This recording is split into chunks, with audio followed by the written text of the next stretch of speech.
আবারও লিটার প্রতি 12 টাকা বাড়ল ভোজ্য তেলের দাম। এতে ক্রেতাদের মধ্যে নতুন আতঙ্ক, তেলের সঙ্গে সম্পৃক্ত সবকিছুর দাম না বেড়ে যায়। ব্যবসায়ীরা বলছেন তারা নিরুপায়। সাধারণের বক্তব্য, দাম বেড়ে যাওয়ায় নিম্নবিত্ত ও মধ্যবিত্তের উপর চাপ পড়েছে বেশি। খাদিজা নিপার প্রতিবেদন, ছবি তুলেছে রিয়াদুর রহমান পিঞ্জু।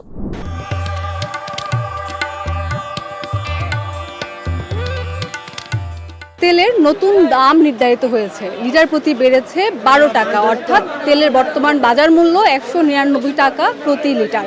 যদি আপনি 5 লিটার তেল নেন তাহলে আপনাকে গুনতে হবে 960 টাকা। তেলের নতুন এই দাম আজকে থেকেই কার্যকর হয়েছে। সেজন্য আমরা আজকে এসেছি রাজধানীর কারওয়ান বাজারে। কারওয়ান বাজারের যে ব্যবসায়ীরা আছে এবং যারা এখানকার যে ক্রেতা, তাদের এই বাড়তি দামে কতটুকু সন্তুষ্ট সেসব নিয়ে আজকে কথা বলবো তাদের সাথে।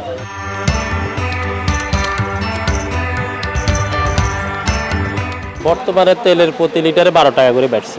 আমাদের বিক্রিতে এখন সেল বেশি, তেলের সেলটাই বেশি আর কি। আমাদের কম, যা নিছি স্টক সব আজকে দেখা যাচ্ছে শেষ হয়ে যেতেছে।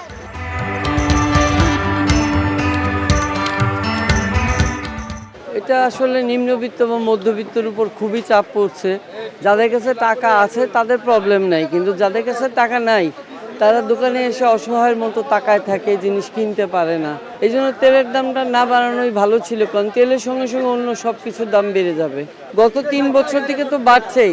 660 টাকা থেকে তেল এখন যদি 960 টাকা হয়, তাহলে আপনি একজন মধ্যবিত্ত পরিবারের লোকজনের জন্য তাদের কি অবস্থা হবে বলেন।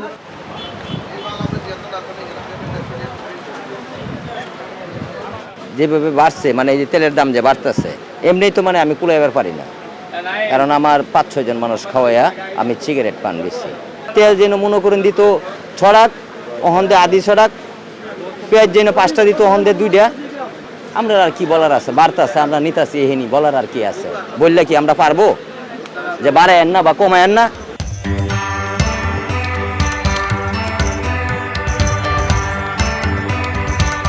আমরা তো মনে করেন বাসা বাড়িতে কাজ করি, আমরা তো বেশি একটা ইনকাম করতে পারি নাই। এখন বেশি দাম, যত জিনিস দাম হয়ে গেছে, এখন আমরা তো কি করব, না খায়া তো আর বাঁচা যাইতো না। আমরা গরিব হইলেও তো মনে করেন পেটে ভাত দিতে হয়।